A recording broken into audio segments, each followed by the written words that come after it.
दुरूद पाक पढ़ें। अल्लाहुम्मा सल्ली अला सय्यिदिना व मौलाना मुहम्मदिन व अला आलिहि व सहबिहि व बारिक व सल्लिम सलातुम व सलामुन अलैका या रसूल अल्लाह। क्या ये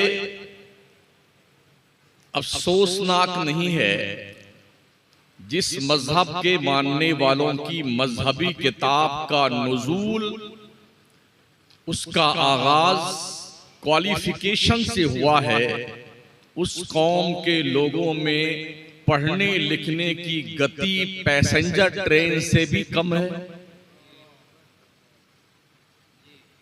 इस्लाम जहालत का मजहब नहीं है, इस्लाम नाखानदगी का मजहब नहीं है, इस्लाम अज्ञानता का धर्म नहीं है, इस्लाम असाक्षरता का मजहब नहीं है।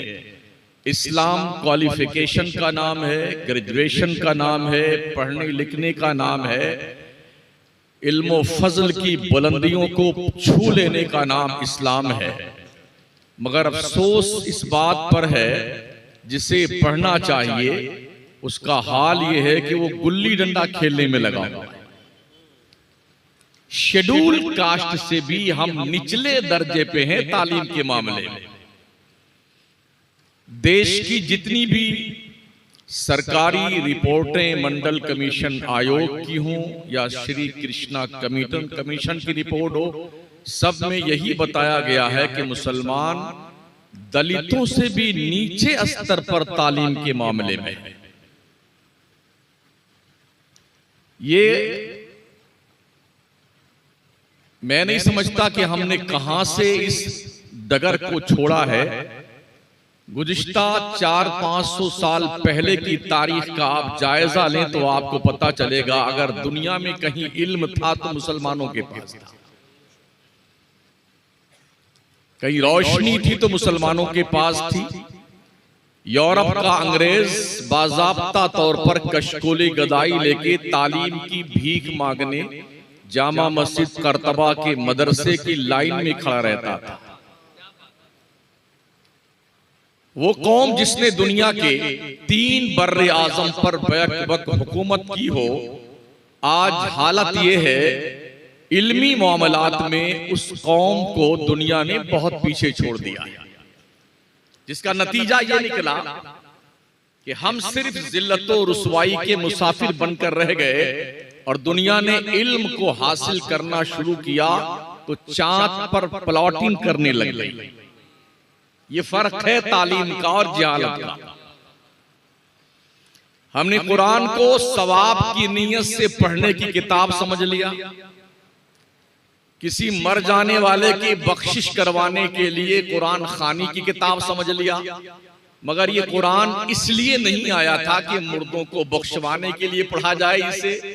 ये कुरान इसलिए नहीं आया था कि झाड़ फूंक करने के लिए इस कुरान को पढ़ा जाए। इसके आने का मकसद रब ने खुद बयान किया, इन्न हाज़ल कुरान यहदी लिल्लती हिया अक़वम। बेशक ये कुरान पूरी दुनिया की कमांडिंग के लिए आया, पूरी दुनिया को अपने कब्जे में लेने के लिए आया, पूरी दुनिया का डायरेक्टर बन करके आया है, पूरी दुनिया को अपने छत्र छाया तले आराम की सांसें लेने और देने के लिए आया है ये कुरान। मगर हमने इसे ताक की जीनत बनाकर रख दिया। आज दुनिया कुरान पढ़ रही है, अंतरिक्ष में जा रही है, कुरान पढ़ रही है, जमीन से खजाने निकाल रही है, पेट्रोल, डीजल, गैस, सोने, चांदी, घासलेट, हीरे जवाहरात, दुनिया कुरान पढ़ती है और ये सब तलाशती है। हमारे यहाँ हालात इतने बुरे हैं कि हमने अपनी कौमों को अलग अलग डिब्बों में बांट रखा है।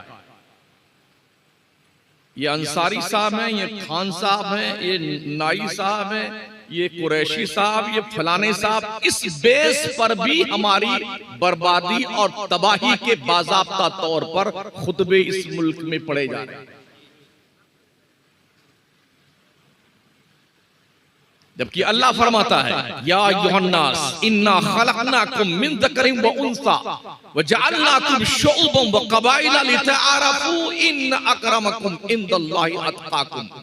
ए लोगों, हमने तुम्हें एक मर्द और एक औरत से पैदा किया है, हमने तुम्हारे कबीले बनाए हैं ओनली फॉर इंट्रोडक्शन, सिर्फ पहचानने के लिए। जात पात बिरादरी ये जहालत और जंगलीपन की अलामत है। तुम में का बुजुर्ग वो है जो अल्लाह से सबसे ज्यादा डरता है। मगर हमने सोचा जो खान साहब हैं वो ज्यादा बड़े हैं, जो फलाने साहब हैं वो बड़े ज्यादा हैं, जिनके पैसे ज्यादा हैं वो बड़े हैं। जी नहीं, बड़ा वही है जिसे कुरान बड़ा कहता है, और वो है जिसका दिल खुदा से ज्यादा डरता हो, उसको कुरान ने बड़ा कहा है। तो हमने ये जो जात पात की बुनियाद पर, बिरादरियों की बुनियाद पर छोटे और बड़े का कॉन्सेप्ट दुनिया के सामने पेश किया है, गोया ये एक जहालत का कॉन्सेप्ट है। इस्लाम में इसकी कोई जगह नहीं। मैं इसलिए कह रहा हूं कि आज की तारीख में ये बलाए नागहानी हम मुसलमानों में ज्यादा है। हमने उत्तर प्रदेश के बड़े मदारिस देखे हैं। अगर कोई मदरसा चलाने वाला अंसारी बिरादरी का है तो सबसे पहले वो अंसारियों को भरता है उस मदरसे में पढ़ाने के लिए। कोई खान साहब है तो सबसे पहले वो खान साहब को भरेंगे। अगर कोई नहीं मिलता है तब दूसरे ग्रुप में जाते हैं, वरना ब्लड का ग्रुप पहले चेक किया जाता है। समझ रहे हैं? और इस तनाजुर में हमने ऐसे ऐसे गधों को फजीलत की डिग्री लेकर के दरसे बुखारी देते हुए देखा है जो बेचारे हिज्जे नहीं लगा पाते। काबिलियत की बुनियाद पर चूंकि अंसारी है, खान साहब के मदरसे में वो नहीं लाया जा सकता है, या खान साहब है अंसारी के मदरसे में वो सेटअप नहीं हो सकता है। इसलिए बहरहाल उस शख्स को साइड में कर दिया जाएगा और उसको लाया जाएगा जो अपने बिरादरी का हो, चाहे वो चूल्हे भाड़ के लाएगा। इसका नुकसान क्या हुआ मिल्लत का? हमारे वो तलबा, वो बच्चे, वो बच्चियां जो दारुलूम में, जो मदारिस में ज़ेरे तालीम होते हैं, उनकी जिंदगियां भी बर्बाद होती हैं, पैसे भी बर्बाद होते हैं और मिल्लत का नुकसान होता है। मुझे नहीं पता कि हम कब जागेंगे इस बेखुदी के आलम में जो जी रहे हैं, हमारी आंख कब खुलेगी, मुझे इसका इल्म नहीं है। लेकिन इसके नुकसानात जो हमने देखे हैं ना, इस नुकसानात की भरपाई करने के लिए हमें सदियां दरकार है।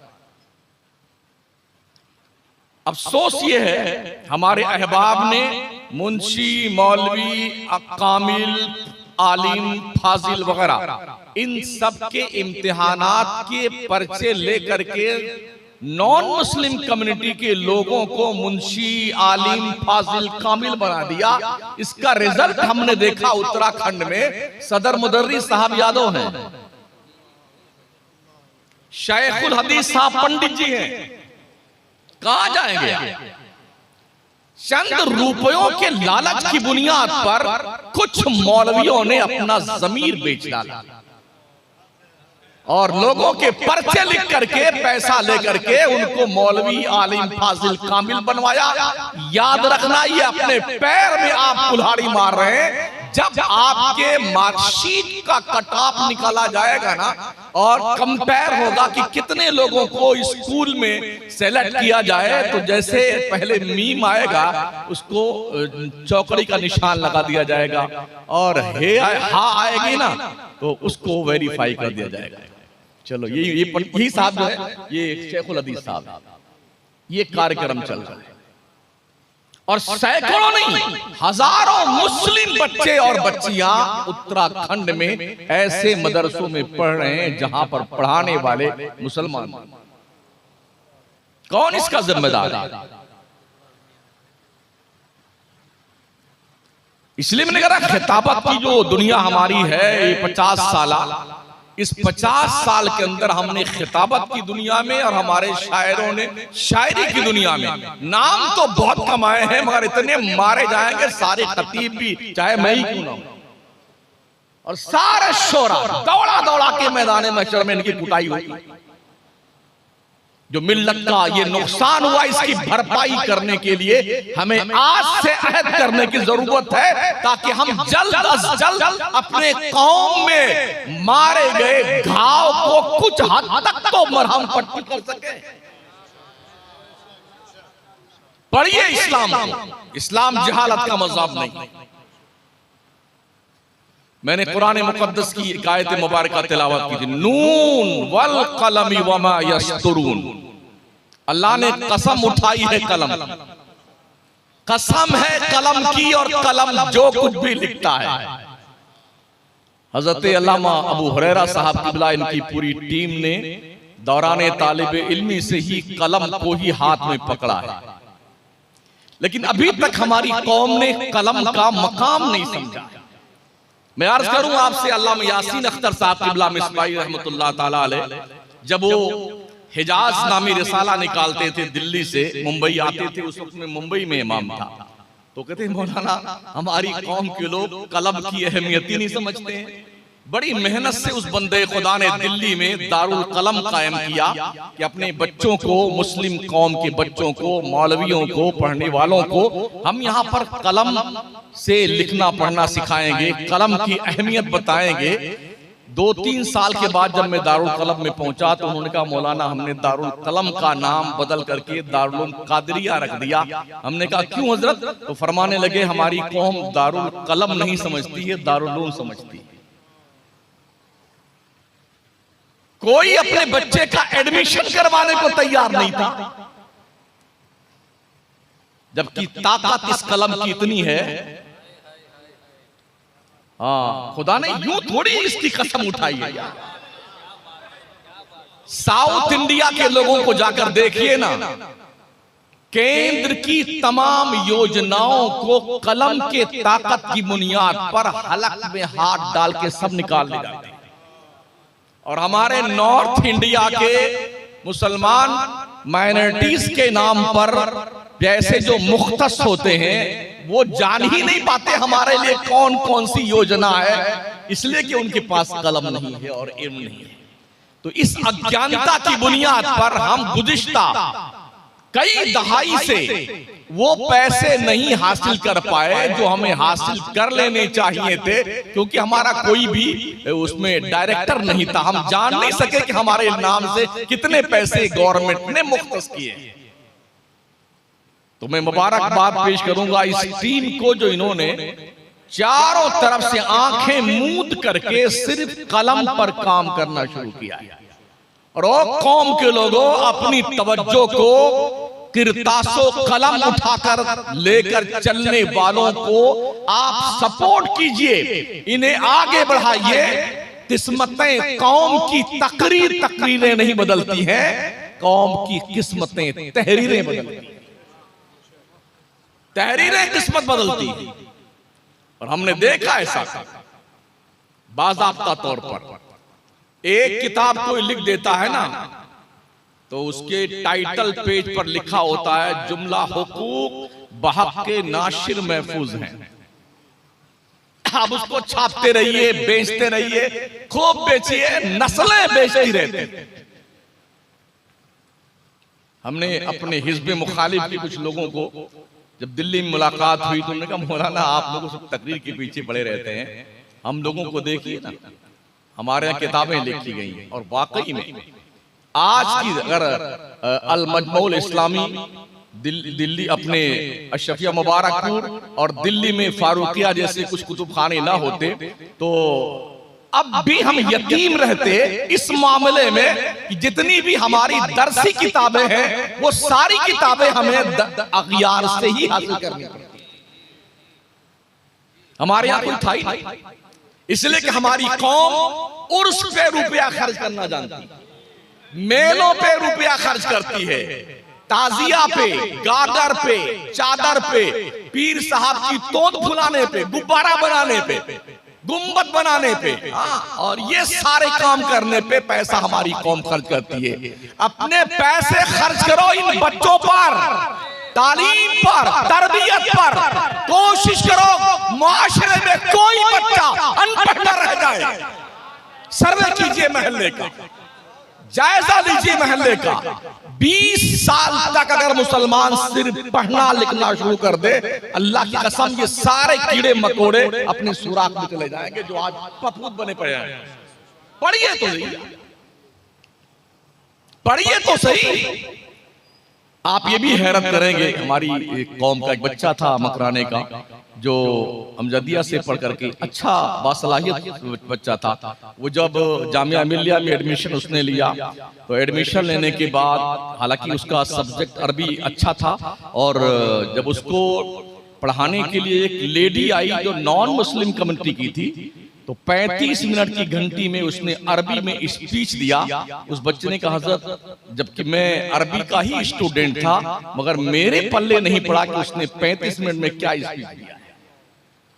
सोचिए, एक गैर मुस्लिम वो आपकी अरबी किताबों पर रिसर्च कर रहे हैं, यहूदी हदीसों पर रिसर्च करता है, ईसाई पुरानी आयात पर रिसर्च करता है, और हम और हमारी कौम के बच्चे कोई गर्द पी रहा है, कोई चरस पी रहा है, कोई भांग पी रहा है, कोई अफयून खा रहा है, कोई दारू पी रहा है, कोई जुआ खेल रहा है, कोई सट्टे लगा रहा है, और कोई जो बोले ये शराब तो नहीं है, ये जौ का पानी है, ये रेड बुल है।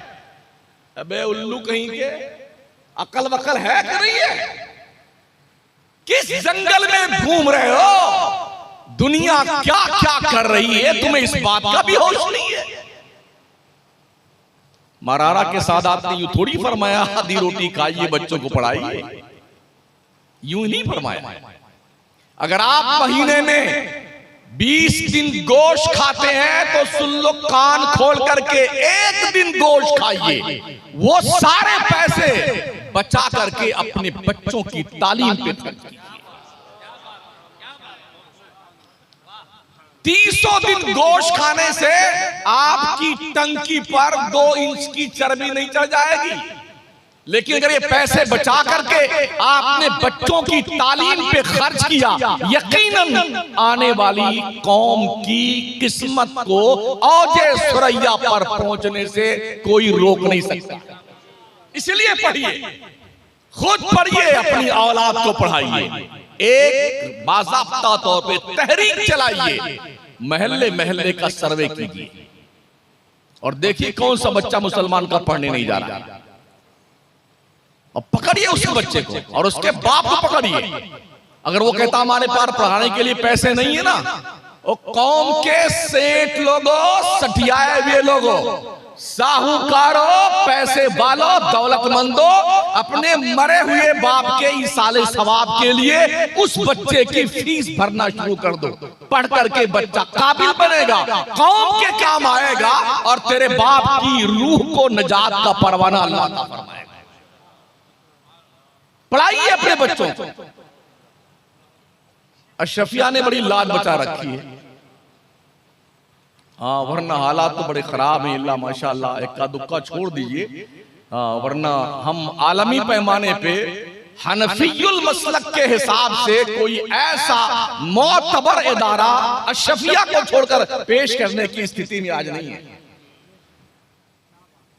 यकीन के साथ में कहते हैं,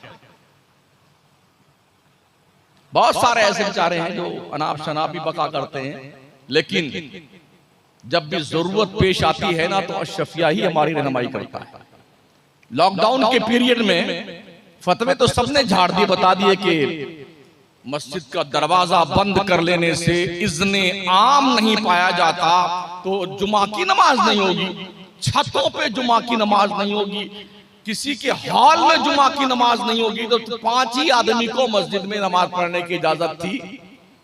ये फतवे सबने बताए, मगर कौम की नब्ज पर अंगुष्ठ रख करके, जो नब्बाजी करके मुफ्ती निजामुद्दीन साहब किबला ने जो लाहे अमल कौम के सामने पेश किया, सारे मुल्क हिंदुस्तान के लोगों ने उसी को फॉलो किया। फतवे दे देना बड़ा आसान काम है, कौम की निगरानी करना और सही डायरेक्शन दे करके कौम को मुतमईन करना, ये हर एक के बस का काम नहीं है। इसलिए इल्म की कदर करने की जरूरत है। अपने बच्चों को, मुझे बताया मौलाना अबू हुरैरा साहब और मुफ्ती आकिब साहब जो हमारे साथ में आए, वहां हमको लेकर के आए कि ये लोग इस नहज पे भी काम कर रहे हैं कि कौम के बच्चों को बाज़ाब्ता एक्सपर्ट बुला करके उनकी तालीमी लियाकत की जांच पड़ताल करने के बाद IAS, IPS, doctor, engineer, lawyer, इस पैटर्न पर भी काम करने का इन्होंने हौसला बना रखा है ताकि कौम के बच्चों को यहां भी भेजा जाए। अपने बच्चों को डॉक्टर भी बनाइए, इसलिए कि डर इस बात का है हालात के तनाजुर में 5-7 साल गुजरने के बाद शायद कोई डॉक्टर आपकी कौम का इलाज करे। अपने बच्चों को लॉयर बनाइए, इसलिए कि लोगों ने प्लान बना रखा है मुस्लिम कौम का मुकदमा नहीं लड़ेंगे। अपने बच्चों को इंजीनियर बनाइए, लोगों ने सोच रखा है मुस्लिम कौम के बच्चों के मकानात का बाज़ाब्ता तौर पर जो नक्शा है वो नहीं बनाना है, हमें अपंग करने की दुनिया ने तैयारी कर ली है और हम पहले ही से अपंग हुए बैठे हुए। अपनी काबा की हिफाजत हमें खुद करनी है, अब अबाबीलों का लश्कर नहीं आने वाला। कहां सोए हुए हैं आप? क्यों नहीं जागते हैं? क्यों नहीं बेदार होते हैं? अभी सुना होगा आपने, वीडियो भी देखी होंगी, केरला की सरजमीन पर 52 मौलाना आलिम बनने के साथ वकील बने और वहां की हाई कोर्ट में उन्होंने एडमिशन लिया। अगर एक आलिम वकील बनता है तो यकीनन वकालत के कोर्ट में जाने के बाद काली कोर्ट के छुपाई करने के बाद उल्टे सुल्टे काम करने यकीनन कम किए जाएंगे। इसलिए कि आदमी को कम से कम अपने खुदा का डर तो होता है। और ये मैं नहीं कहता, इन्नमा यख्शल्लाह मिन इबादिहिल उलमा, अल्लाह फरमाता अल्लाह से डरने वाले उसके बंदों में से सिर्फ उलमा है। ऐसे भी हैं लोग जो बहुत ही उल्टे सुल्टे काम करते हैं, टाइटल उनका मौलाना का है, मगर ये मैं समझता हूं कि उस दायरे में नहीं आते। भले इन्होंने चोला पहन रखा है मौलाना का, इन सादत बजोरे बाजू नीस ताना बख्शत खुदाए बख्शिंदा। दोस्ताने मोहतरम, याद रखें अल्लाह के बंदों में से सबसे ज्यादा अल्लाह का खौफ रखने वाले उलमा हैं। अगर आलिम है तो अल्लाह से जरूर डरेगा। तो कोर्ट कचहरियों में जो 25-25 साल से 40-40 साल से मुकदमात लंबित हैं, अगर उलमा वहां पहुंचे ना तो इंशाल्लाह बहुत जल्द ये मुकदमात फैसल की शक्ल में सामने आएंगे। ये किस बुनियाद पर होगा? तालीम की बुनियाद, कलम की बुनियाद पर, मेहनत की बुनियाद पर। अपनी रविश बदलिए साथी, मेहनत कीजिए। आपको पता होना चाहिए सबसे पहला दारुल-उलूम मक्के में कायम किया गया था, जिसे दारुल-उलूम दारे अरकम कहा जाता है। उस मदरसे के मोहतमिम का नाम हजरत अबू बकर सिद्दीक था और उस मदरसे के मुदर्रिस का नाम हजरत मोहम्मद मुस्तफ़ा सल्लल्लाहु ताला अलैहि वसल्लम था। फिर एक दिन वो भी आया, जब हिजरत करके मदीने आए ना, सुफा के चबूतरे पर बैठकर पढ़ने वालों ने जानते हो क्या किया था? पैसा भी उन्हें कमाना था, मक्का में घर बार दुकान जायदाद सब छोड़ के आए थे मुहाजिर लोग, तो उन्हें बिजनेस भी करना था, दीन भी सीखना था। तो लोगों ने अपनी बारी मुतय्यन कर ली। हजरत उमर को जिस साहबी का हुजूर ने भाई करार दिया था, अक़्द मवाख़ात कायम किया था, एक अंसारी को दूसरे मुहाजिर सहाबी से हाथ में हाथ दे करके भाई बनाया हुजूर ने। तो हजरत उमर फरमाते हैं अपने उस अंसारी भाई से, आज आप पढ़ने जाएंगे हुजूर की बारगाह में, मैं बिजनेस करने जाऊंगा, आप जो पढ़ के आइएगा मुझे सिखा दीजिएगा और मैं धंधा करके कमा के लाऊंगा, आधा तुम्हें दे दूंगा। एक दिन वो पढ़ने आते, फिर हजरत उमर पढ़ने आते। तो ये जो दिन भर सीखते हुजूर से, शाम को वो सहाबी जो अंसारी होते थे, वो जो सीख बाजार से कमा के लेके आते, आधी कमाई हजरत उमर को देते, आधी अपने घर में ले जाते, और हजरत उमर जो सीख के आते वो उनको सिखा देते। इस तरह से तालीम को फरोग दिया गया। और जानते हो आज की तारीख में हर लाइन की अलग किताबें हैं। डॉक्टरी में भी अलग अलग, कोई ईएनटी का डॉक्टर है, कोई चर्म रोग विशेषज्ञ है, कोई बोन स्पेशलिस्ट है, कोई ब्लड का डॉक्टर है, कोई ब्रेन का डॉक्टर है, और कोई शुगर का डॉक्टर है, वगैरह वगैरह इस तरह से। लेकिन इनकी तालीम कोई 4.5 साल, 5 साल, 4.5 साल, 5 साल, अलग अलग किताबें हैं, अलग अलग प्रोफेसर हैं, अलग अलग लेक्चरर हैं, अलग अलग घंटियां हैं, और 4-4 साल, 5-5 साल एक ही सब्जेक्ट पर वो मेहनत करते हैं। तब एक सब्जेक्ट का वो डॉक्टर बनता कि ईएनटी का डॉक्टर, ये चर्म रोग विशेषज्ञ है। आप किसी भी ऐसे डॉक्टर के पास, अगर आपके ब्रेन में ट्यूमर हो जाए और चले जाइए हार्ट के डॉक्टर के पास, तो वो क्या कहेगा, भाई इसकी जानकारी मुझे नहीं है, आप ब्रेन के डॉक्टर के पास जाइए। ऐसे ही हड्डियों के डॉक्टर के पास आप चले गए और आपको इलाज कराना है अपने चमड़े का, वो कहेगा भाई मैं हड्डी का डॉक्टर हूं, आप चर्म रोग के स्पेशलिस्ट के पास जाइए। लेकिन क्या ख्याल है आपका, प्रोफेसर एक है, किताब भी एक है, सबकी घंटी भी एक है, एक ही मदरसा है, एक साथ सब पढ़ रहे हैं, लॉयर भी बन रहे हैं, इंजीनियर भी बन रहे हैं, डॉक्टर भी बन रहे हैं, हर सबके जनरल, कर्नल, फौजी सब बन रहे हैं, काजी बन रहे हैं, सिपाही बन रहे हैं, ताजिर बन रहे हैं। वो दरसगाह का नाम दरसगाहे मोहम्मदी, एक पढ़ाने वाला है और सारे सब्जेक्ट पढ़ा रहा है, वो एक ही वक्त में पढ़ा रहा है, और हर तरह के स्टूडेंट उनके यहाँ पढ़ते हैं, और हर सब्जेक्ट के बाज़ाब्ता तौर पे वो माहिर बन के निकलते हैं। पर पढ़ाने वाला वैसा होना चाहिए। आज भी हमें पढ़ने की जरूरत है साथ। ये तो बड़ा करम फरमाया आला हजरत ने, जो 107 इल्मो फन पर 1400 किताबें लिख छोड़ी हैं। उन्होंने तकरीर नहीं की थी, मैंने जहां तक पढ़ा है कोई 2 या 3 तकरीर आला हज़रत ने फरमाई बस। अपनी हयात तैयबा में 2 या 3 तकरीरें उन्होंने की हैं, बस सिर्फ किताबें लिखी हैं।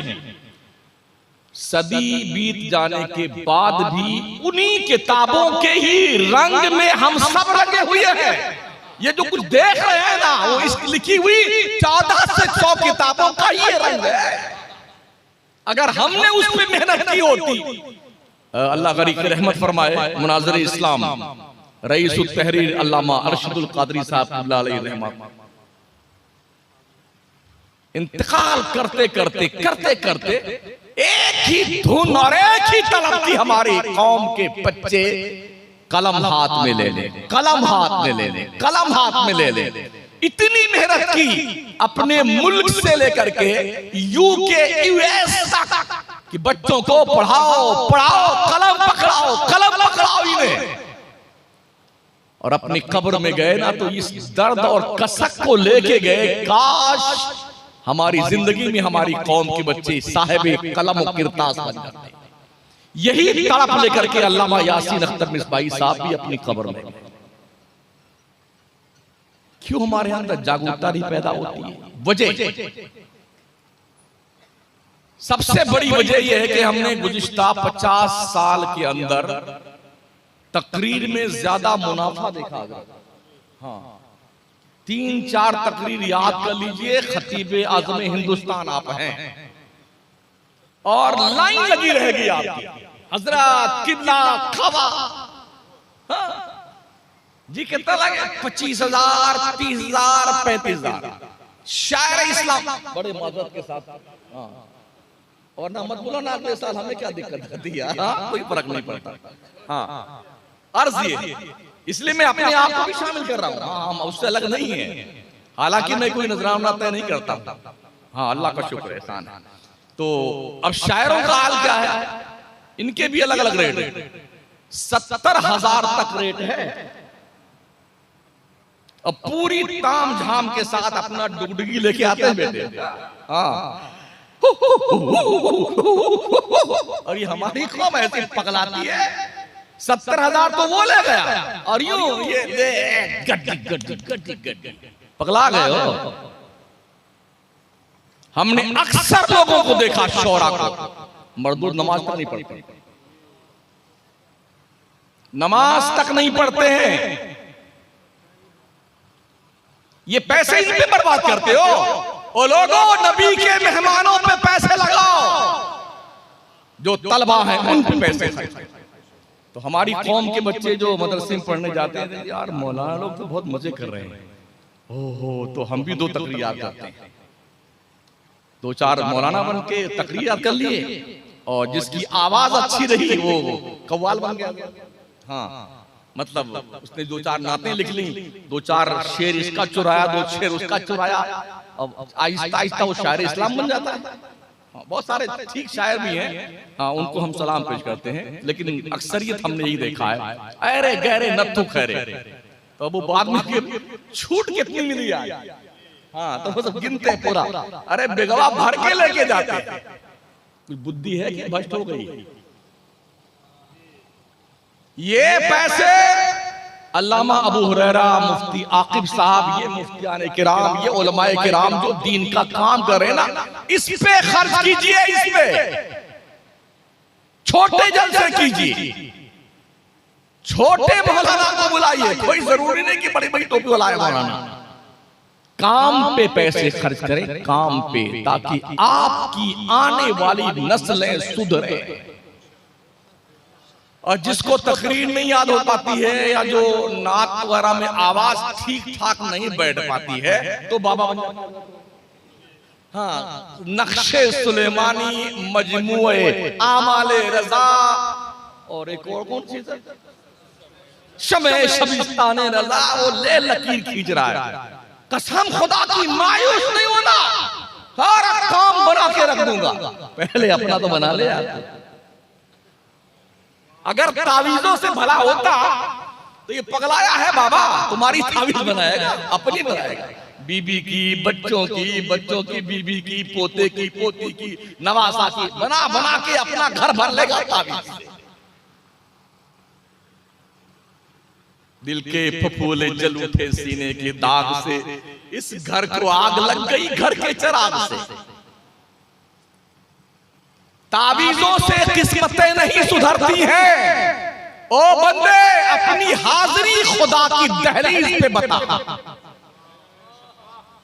मुझे नहीं पता कि आप यहाँ मस्जिदों में नमाजी कितने हैं, मगर चूंकि पूरे हिंदुस्तान में हम सुन्नियों की एक ही कंडीशन है, जो शक्ल ऐन की है वही गैन की है, सिर्फ नुक्ते का फर्क है।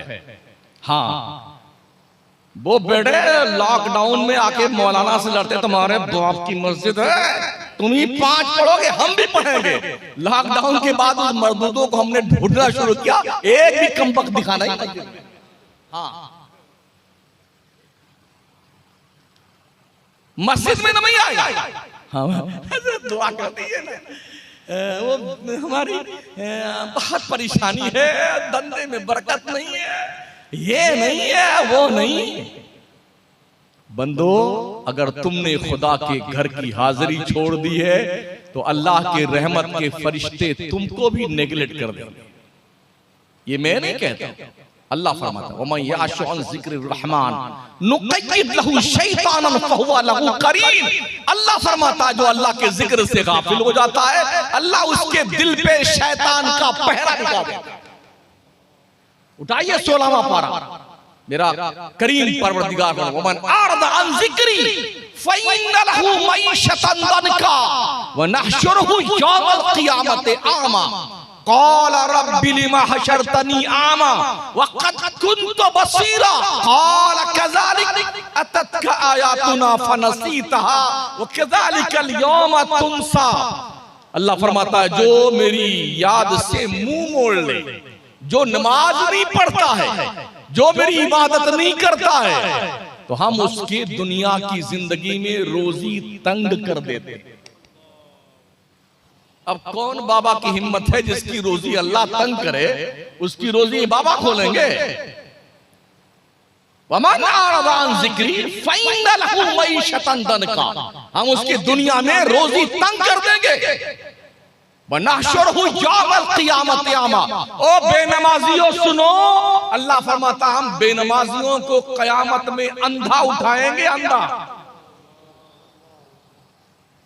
ब्लाइंड, सूरदास। जब ये सूरदास उठेंगे हश्र में तो ये क्या कहेंगे? क़ाल रब्बी लिमा हशरतनी अअमा वक़द कुन्तु बसीरा। मेरे अल्लाह तूने मुझे अंधा क्यों बना दिया, मैं तो दुनिया में आंख वाला था। अल्लाह फरमाएगा क़ाल कज़ालिक, यूं ही अतत्का आयातुना फनसीतहा, तेरे पास मेरे फरमान आए, मेरी निशानी आई, तुमने निगलेक्ट कर दिया, मुंह फेर लिया। वकज़ालिकल यौमा तुनसा, जैसे तूने अल्लाह को भुला दिया वैसे ही तुझे आज भी नजरअंदाज कर दिया। जिसे अल्लाह धुतकार दे, है किसी माई के लाल के अंदर हिम्मत जो अपने घर में रोजी का दरवाजा खोल ले? एक नहीं, 1,00,000 पलीता बनाइए, सुलगाइए, जलाइए, खोद के गाड़ दीजिए, पत्थर के नीचे दबा दीजिए, कांटे के पेड़ में लटकाइए, हिलता रहे, कुछ नहीं होने वाला। रोजी अल्लाह देता है, रोजी में बरकतें अल्लाह देता है। अपने रब के रोजी से बरकतें चाहिए तो अल्लाह के दरे करम पे हाजिरी देने का हौसला पैदा कर। हाँ, अभी बेटे 9-9 बजे तक सोते हैं। और जब से ये कूलर वूलर आ गए हैं और एसी वगैरह, अब और मौज से सोते हैं। आंखें नहीं खुलती मर्दों की, पहले तो खुल भी जाती थी जब पंखा सिर्फ था। रात भर दर्द, अरे बड़ी गर्मी है, रात भर जागता था। अभी टेम्परेचर हमारे राजस्थान का 55 हो गया था ना, अल्लाह गवाह है, लगता था अब जान निकलेगी तब निकले। हुस्ने इत्तेफाक एक दिन जो पिछला 2 जुमा से पहले तीसरा जुमा था, क्योंकि हम जामा मस्जिद के इमाम हैं, बड़ी मस्जिद है, तो हजरत कूलर भी मतलब लाइट भी चली गई और इन्वर्टर भी गुल, वो भी फेल हो गया और जनरेटर भी फेल हो गया, तीनों एक साथ में।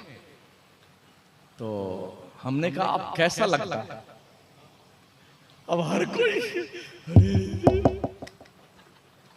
अरे कैसा लगता है? हम 2 घंटा, हमारे यहाँ हम 1 घंटा तकरीर करते जुमा में, हिंदुस्तान की पहली मस्जिद है जहाँ 1 घंटा तकरीर होती जुमा में, वरना लोग 15 से 20 मिनट सुलटा लेते हैं। तो 1 घंटा हो, 2 घंटा लाइट भी नहीं आई और अल्हम्दुलिल्लाह इन्वर्टर भी गुल था। अरे वो हम भी माशाल्लाह खूब नहाए अपने पसीने शरीर में, और हमने पूछा कैसे हुआ? यहाँ तो कैसे लगती है अभी आपको? और जो मर के गए हैं ना कब्र में, 2.5 गज जमीन में जिनको ठूस के आया, जरा जाके उनसे पूछो अब्बा हुजूर कैसे हैं आप, तबीयत शरीर कैसी है, नींद भी आती है? हमने कहा सुधर जाओ अल्लाह के वास्ते, अगर तुम्हारे अंदर इस गर्मी को झेलने की क्षमता नहीं है तो जहन्नम की गर्मी को तुम झेल सकते हो? हमारे से अरे इंशाअल्लाह हम ही जन्नत में जाएंगे, हाँ हम ही जन्नत में जाएंगे। मैंने कोई टिकट विकट है? हाँ नहीं, हम ही जाएंगे जन्नत में। हमने कहा वो काउंटर बता दो जहां से जन्नत का कंफर्म टिकट खरीद कर लाया जाता है। बेटे वेटिंग लिस्ट टिकट लिए बैठे हुए हैं और यकीन इतना है कि पूछो मत, जो कंफर्म वीआईपी का टिकट जन्नत का लेके बैठे थे अशरे मुबशरा के लोग, वो रात रात भर रोते थे, और जिनके पास वेटिंग लिस्ट है इंशाअल्लाह हम ही जन्नत में जाएंगे। आईने में शक्ल देखिए और फिर जन्नत कोई ससुराल, जहन्नम जो है कोई ससुराल है? बोला जो होगा देखा जाएगा उधर। ये सब मौलाना लोगों की बातें हैं, किससे कहा, इनका काम ही यही। हाँ कुछ तो यहाँ तक दरिद्र देने, क्या मौलाना बात, हमारी कब्र में थोड़ी आप जाएंगे। कहा बेटा तेरी बात, तेरा बाप भी तेरी कब्र में नहीं जाएगा तो हमारी जान फालतू तेरी कब्र में जाने के लिए, तू तेरी कब्र में जाएगा।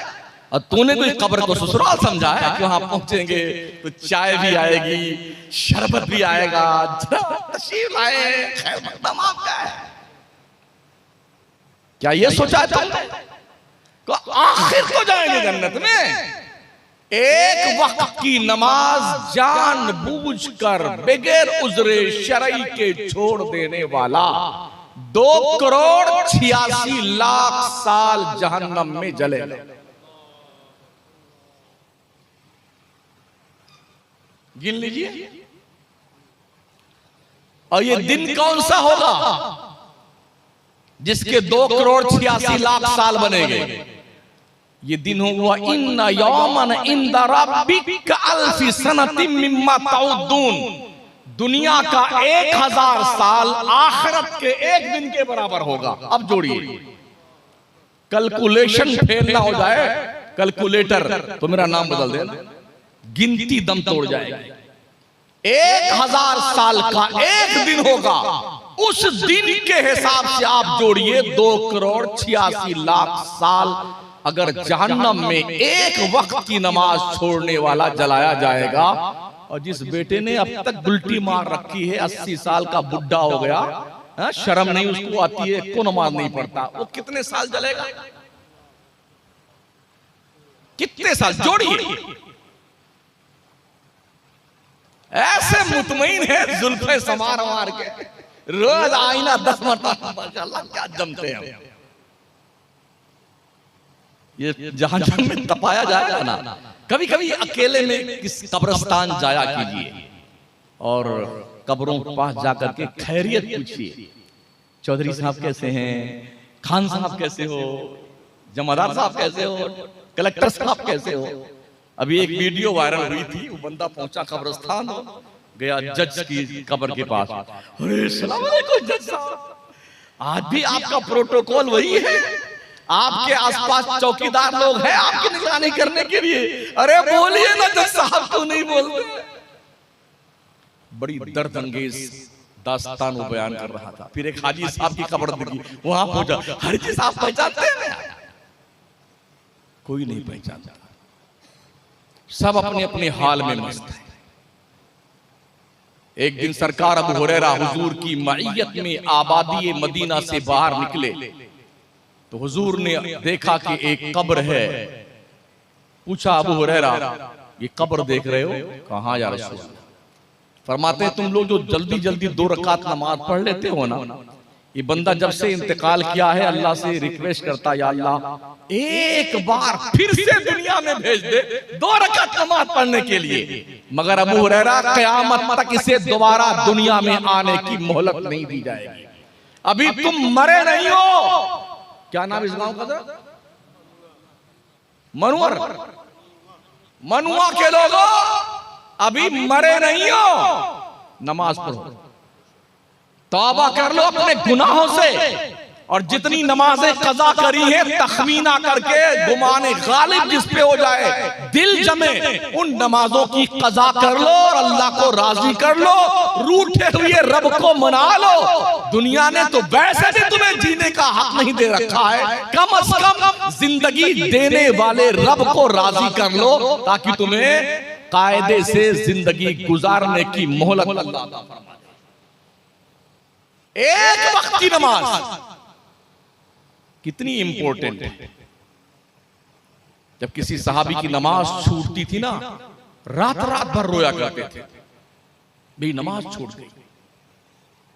हजरत अमीर मुआविया रज़ी अल्लाह ताला अन्हु की वो बात याद,